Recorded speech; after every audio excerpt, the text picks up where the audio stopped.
If your Vax blade has lost its suction, today we're going to be going through it step by step to quickly find the problem and cure it. So let's start by taking it apart, and I mean just pulling off the wand like so, and then we're going to release the floor tool too. A little quick win, just check down your pipe. If you found a blockage in there, you don't need to continue this video, it's your lucky day. Okay, so the floor tool, there's two things to look out for. Firstly, obviously look down it, make sure we can see daylight. If there's a blockage in there, clear it. Secondly though, the most common thing on these is this little hose here, and that splits. If that splits, suction is totally lost. I do have another video how to replace this hose on my channel. I'll put it in the description and in the top corner now for you. So if you've got a split, that's your issue. If you found nothing there, let's move on to the main body.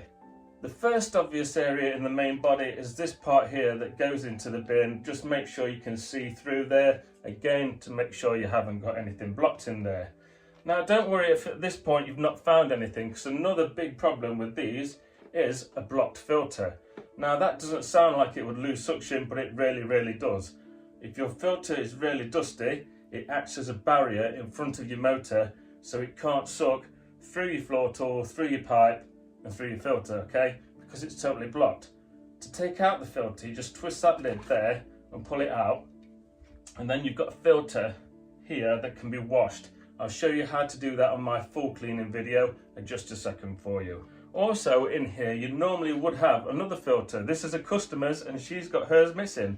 Just wash that filter as well, and then if you just open the bin from the other side, there's also this mesh filter. Now that doesn't look like it could be any trouble, but again, if there's something wrapped around it, loads of hair or something like that, then that's going to create the blockage, again, right in front of your motor.